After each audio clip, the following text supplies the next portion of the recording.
1000 ஆண்டுகளுக்கு முன்பு இன்றைய உலகத்தைப் போல விமானங்கள் இல்லை, ஜிபிஎஸ் இல்லை, சேட்டலைட் நேவிகேஷன் இல்லை, என்ஜின் பொருத்தப்பட்ட கப்பல்கள் இல்லை.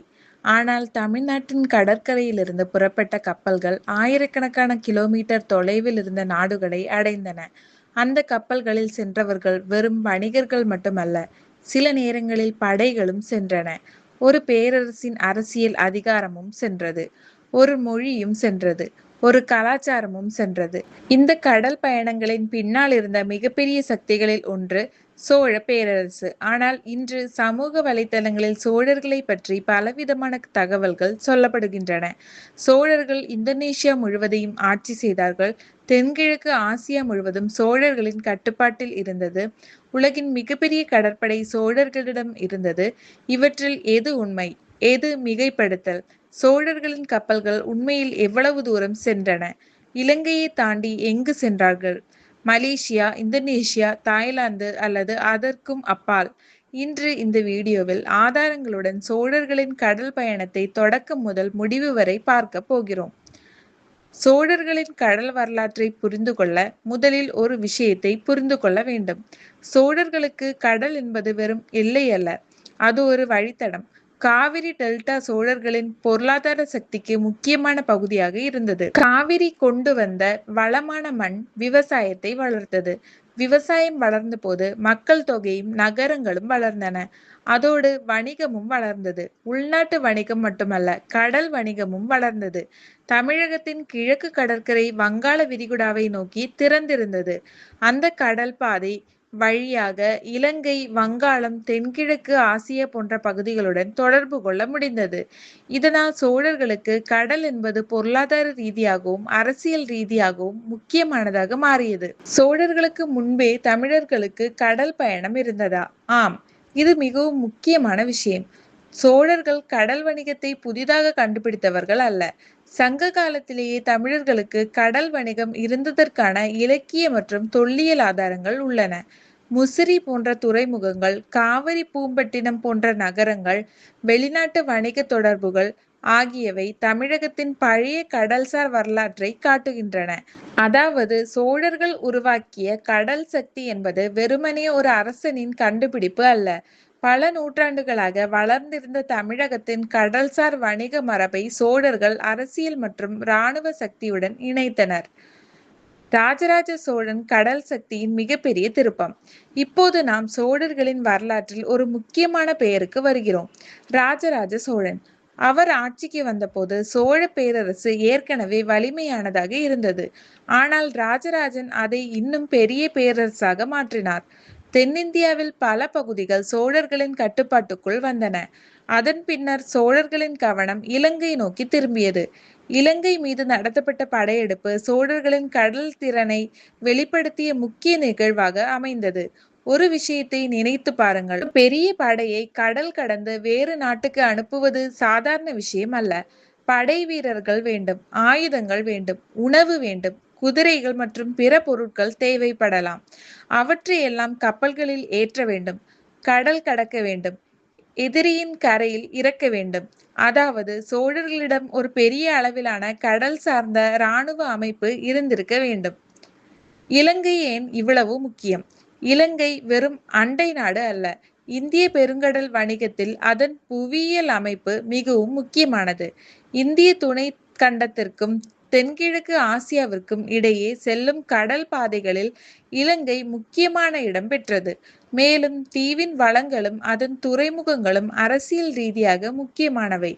அதனால் சோழர்களின் இலங்கை நடவடிக்கையை வெறும் ஒரு நாட்டை கைப்பற்றிய போர் என்று மட்டும் பார்க்க முடியாது.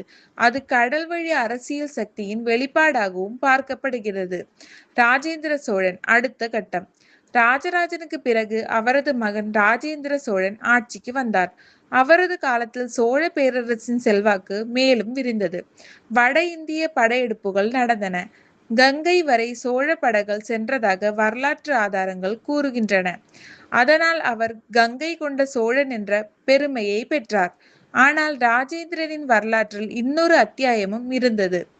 அது கடலை தாண்டிய சோழர் படையெடுப்பு. ஸ்ரீ விஜயம் சோழர்களின் கடல் பயணத்தின் மிகப்பெரிய சான்று. 11ஆம் நூற்றாண்டில் தென்கிழக்கு ஆசியாவில் ஒரு முக்கியமான கடல் சக்தி இருந்தது. அது ஸ்ரீவிஜயம். இது குறிப்பாக சுமத்ரா மற்றும் மலாக்கா நீரிணை சுற்றிய பகுதிகளுடன் தொடர்புடைய கடல் வணிக சக்தியாக இருந்தது. மலாக்கா நீரிணை ஏன் முக்கியம்?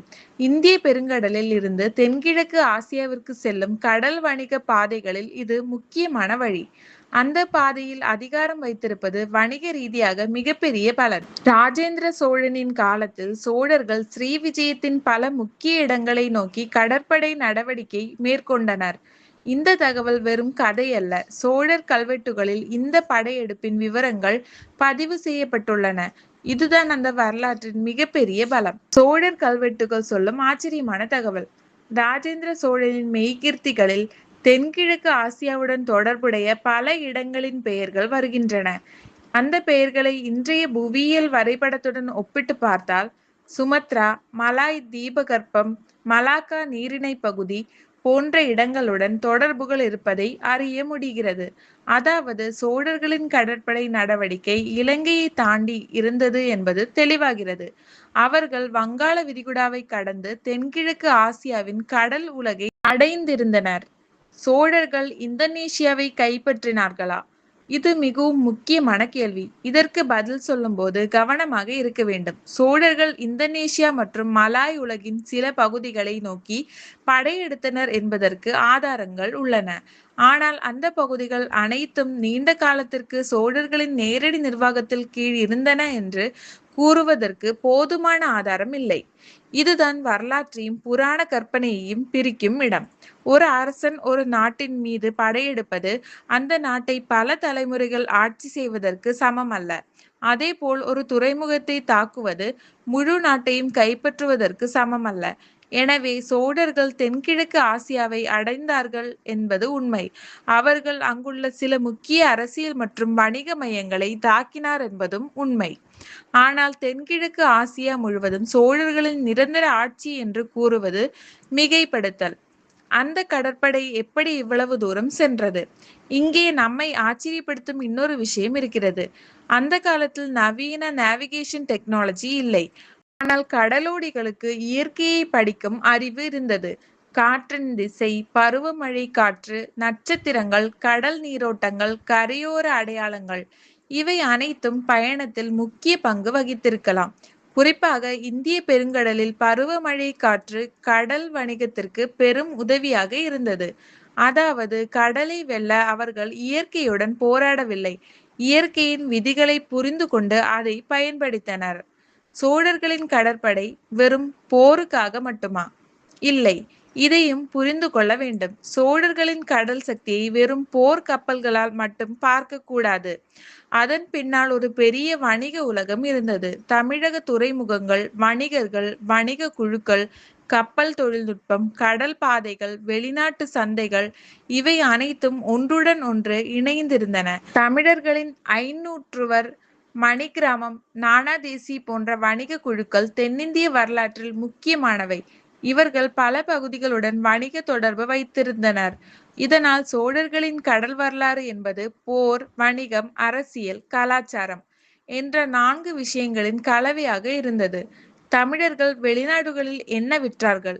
அந்த காலத்தில் இந்திய பெருங்கடல் வணிகத்தில் பலவிதமான பொருட்கள் பரிமாறப்பட்டன. மசாலா பொருட்கள், துணிகள், மணிகள், உலோகப் பொருட்கள், யானைகள் மற்றும் பிற வளங்கள், பல்வேறு ஆடம்பர பொருட்கள், பகுதிக்கு ஏற்ப பொருட்கள் மாறுபட்டன. இதனால் ஒரு துறைமுகம் என்பது வெறும் கப்பல்கள் நிற்கும் இடமல்ல. அது பணம், பொருட்கள், மொழிகள், மக்கள் மற்றும் கலாச்சாரங்கள் சந்திக்கும் இடம். சோழர்களின் அரசியல் ஆட்சி எங்கு இருந்தது என்பதை விட தமிழ் வணிகர்கள் எங்கு சென்றார்கள் என்பது கூடுதல் சுவாரஸ்யமான கேள்வி. தென்கிழக்கு ஆசியாவின் சில பகுதிகளில் தமிழ் கல்வெட்டுகள் கண்டுபிடிக்கப்பட்டுள்ளன. இவை வணிக தொடர்புகளின் வலிமையை காட்டுகின்றன. இதன் மூலம் ஒரு விஷயம் புரிகிறது. தமிழ் மக்கள் கடலை கடந்து சென்றது வெறும் அரச படையெடுப்புகளின் விளைவு அல்ல.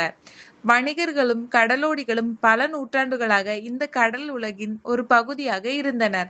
ராஜேந்திர சோழனின் காலத்தில் சோழ பேரரசு மிகப்பெரிய பரப்பை அடைந்தது. தென்னிந்தியாவில் வலிமை, இலங்கையில் செல்வாக்கு, வங்காள விரிகுடாவில் கடல் தொடர்பு, தென்கிழக்கு ஆசியாவில் கடற்படை நடவடிக்கை, வட இந்தியாவில் கங்கை வரை சென்ற இராணுவ பயணம். இதனால் அந்த காலகட்டத்தில் சோழ பேரரசு இந்திய பெருங்கடல் உலகில் மிகவும் சக்தி வாய்ந்த அரசுகளில் ஒன்றாக இருந்தது என்று கூற முடியும். அப்படி என்றால் கடல் பேரரசு என்ற வார்த்தை சரியா? இது ஒரு நல்ல விவாதம். சோழர்கள் நிலப்பரப்பில் நேரடி நிர்வாகம் செய்த பகுதிகளும் இருந்தன. அதே நேரத்தில் கடலுக்கு அப்பால் படையெடுப்புகளும் வணிக தொடர்புகளும் இருந்தன. ஆனால் இன்றைய காலத்தில் கடல் பேரரசு என்று சொன்னால் பல நாடுகளையும் தீவுகளையும் நிரந்தரமாக ஆட்சி செய்த ஒரு உலகளாவிய பேரரசு என்ற எண்ணம் வரலாம். அந்த அர்த்தத்தில் பயன்படுத்தினால் அது தவறான வழிநடத்தலாகும். ஆனால் கடல் வழியாக நீண்ட தூரம் இராணுவ நடவடிக்கைகளை நடத்தும் திறன் கொண்ட ஒரு பேரரசு என்ற பொருளில் பார்த்தால் சோழர்களின் கடல் சக்தி நிச்சயமாக குறிப்பிடப்பட்டது. சோழர்களின் கடல் பயணத்தின் எல்லை எங்கே?